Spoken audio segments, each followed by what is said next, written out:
So how I typically show this is I just tell people to make somebody else sit on them. Because the idea is that there's a transfer of balance. When I go from standing up, sitting down, there's a weight transfer. Same thing if I go from one foot to the next foot, there will be a weight transfer. So if I kind of, let's fall. During that time, one of your feet is very light.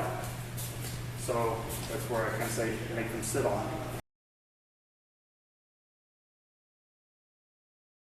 It doesn't matter what your hands are doing with it, like where they're positioned. You can be here, out here, whatever. Your hands, when you're in tight, you can be over, under, you can be body lock. You can just have here, you can just touch their sides. It does not matter, because part of the key of this kind of idea is that it's an overarching thing. It's not, you do it in this position.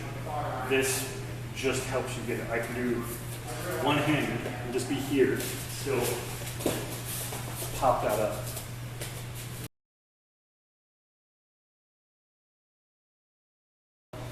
So doing the distancing on a forward and back trip, you're like, well, I'm not going to be,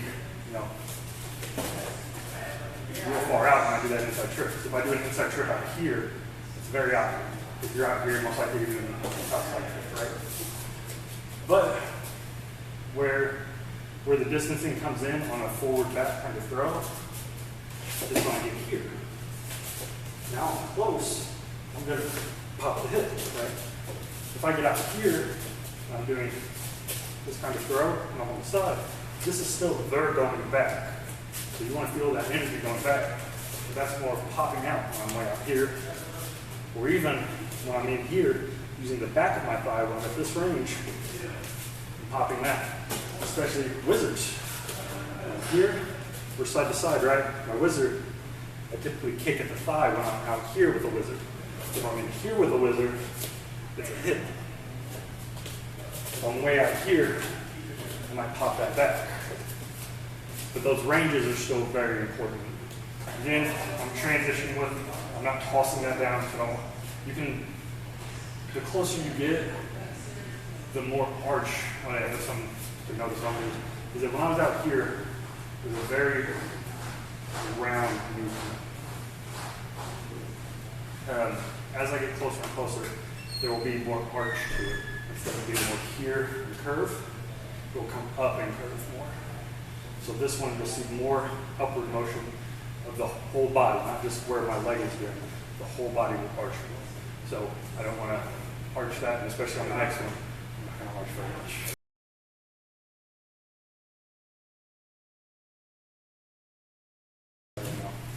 So this is just kind of, I'm out here. Now, my range out here determines what part of the leg I am touching them with, right? So if I'm out here, I'm typically hitting with this, kind of my lower leg.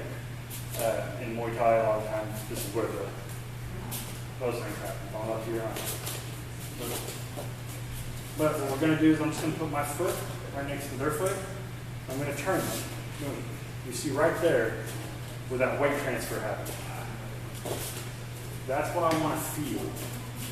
When you're first starting out, I actually want you to, it's good to touch feet when you do this, because I can feel their foot will start to move. So when I'm here and their foot starts to move, I just pick it up. Just turn. So I'm here, foot starts to move, I just pick it up. I am not putting almost any energy into this. I'm just kind of picking it up. I can ride it if I want. If I really wanted to feel, how does their foot move when they do this? I would just kind of ride this step however you step. But when they do this, I'll just kind of and ride with it so that I know really how that foot moves and be able to feel when it's moving. Something that I'm kind of doing with my arms, which you might not see, is that I'm steering them here. So as I'm doing this, especially when that weight transfer happens, I yank that arm down and kind of flare the other arm up. You'll see it in his body as I'm doing this. I kind of have a little bit of tilt already, you see. But then when that step happens, See how that already puts that off. And then when you combine those two things, that's when that twist happens.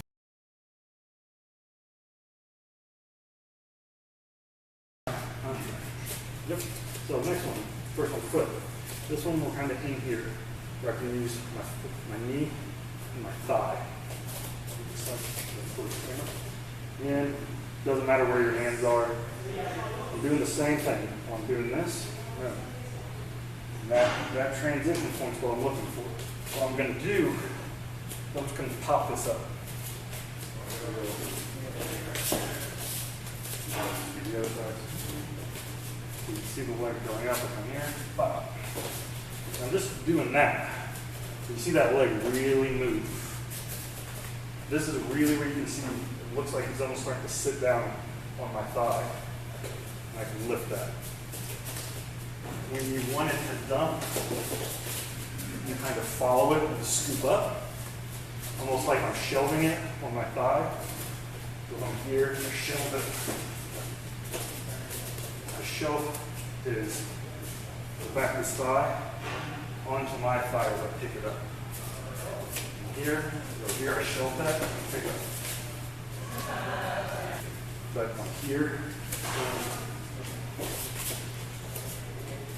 When you actually finish those, you curve that in, you just fucking launch that down.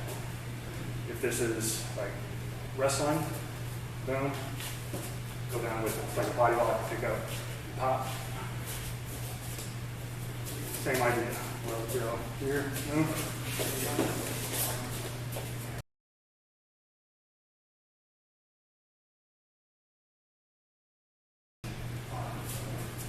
So third range is more of hip and upper thigh. I can do it like this, honestly, more awkward, but I can get that. But I'm going to do body lock and body lock way easier. I'm going to be here. As I transition this, you see maybe that my hip is on there the whole time. See where that transition happens, because if I don't pop it, I kind of have to move too, so I start to fall. So I'm going to go here, I'm lifting this, and I'm dropping this. I typically take my elbow into the hip when I do that, and then I just kind of pop my hip into it. Puts them, shove them onto my hip, almost like I'm carrying a baby, right?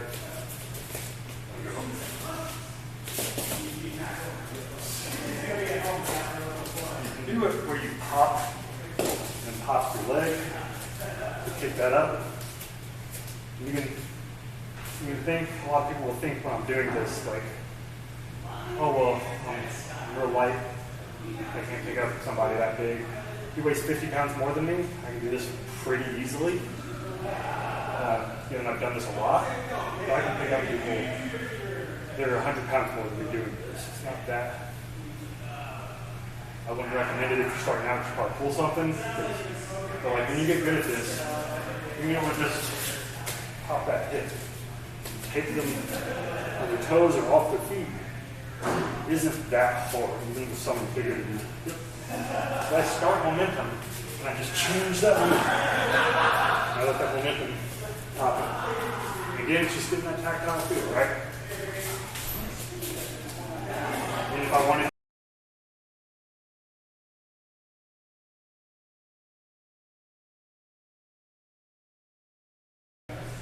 forward, a lot of the times it ends up where obviously you're very close. So this becomes a dramatic increase in the elevation that you do. So I'm not actually going to finish it. But whereas, say, I was trying to throw them this way, right? When I was just doing the hip and I was kind of turning and popping. Now I'm going to put them over my hip. So I'm going to pull that, and you see how he's going almost through me. I have to move my shoulders. I have to move my shoulders to get through that. As I do that, I feel that I pop that up. This transition is much weirder because this is them stepping forward. and feeling that. When you have a side to side, you can feel the body rotate with it. And that can give you kind of clues to when it's going to happen. When you're doing forward, you don't really have that clue because it's just this. So you really got to feel when I can top that up. Again, unless you've done this a lot, don't do it on a much heavier person because it's real easy to blow your back out. But you can also make it further away.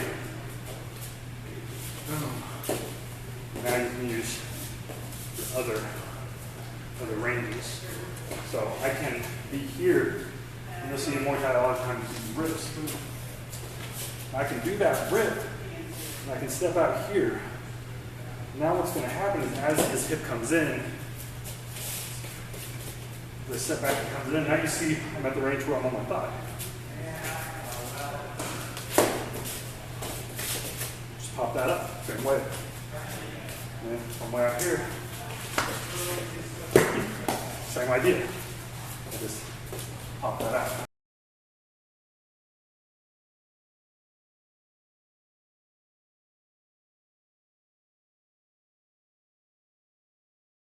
But this, I'm not going to do it, but like the idea of lateral throws. You want to know lateral throw? You know how to do it? Oh, you got to help me too. Yeah. But, so like if I was out here, hold that. A lot of the time to kind of get that arch, what you'll do makes it easier is you'll drop yourself. So when you do a lateral drop, right, go drop down. From here, so I drop under to create that. But when you see belly buttocks, duplexes, things like that, you want to get that elevation, so you pop your hip in and make them to where they need to walk forward. Shelf. To do that, and you can have a drill where you kind of go, and then you can go back and forth doing that. But that's kind of shelving going forward. If you can do, again, dropping down, if you're doing grappling and stuff, you can practice that. I'm sure there are a million different videos on how to do those throws.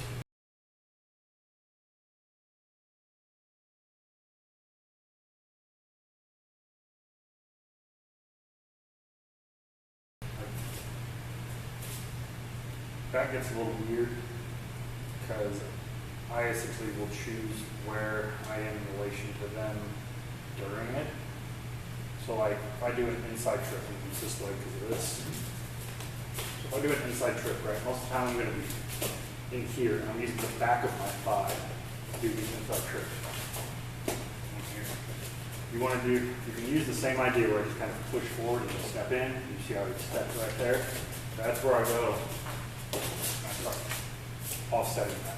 So you can wrap around it instead. That. But it's the same, still the same idea. As I'm feeling the body and it takes that step. I can just have my leg here, pop it out, practice that. Practicing that. The inside, make sure you have a cup. Because when I do the inside, a lot of the time I end up back here when I finish it, instead of being really tight. A lot. It depends on the throw. But for this drill to work it, I like to kind of use that in a shorter or a longer range. A lot of time I would shove, catch. You watch Adam Site T, I don't know how to pronounce his name. Very good wrestler. He does stuff where he goes to the outside or inside trips a lot. And when he does it, he misses it. He catches. Right? So it's a good way to kind of approach that. You know, when you can pick that up and just try to catch it. So that's on all game. Push, feel, and step. Pop that up. It's all.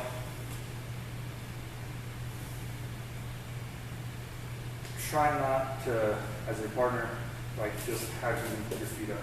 You really should be able to very well as I'm pushing, because you're just trying to feel them off out. Just try to keep your foot down forward, right? as I'm doing this, I can miss that. And that's what I want to know is, am I having that? Am I actually feeling when they're moving? So that when I do this, I actually know I can catch it. Good. So if we're trying to keep that down, that's what I want to happen. So I know I can actually pick that up. You can even do it as you get better at this. You can do it slowly enough and kind of with their motion enough where it's going to take, let's turn this way. Then it's going to be hard for them to notice it's happening. So if I can sit there and push, even if you notice it's happening,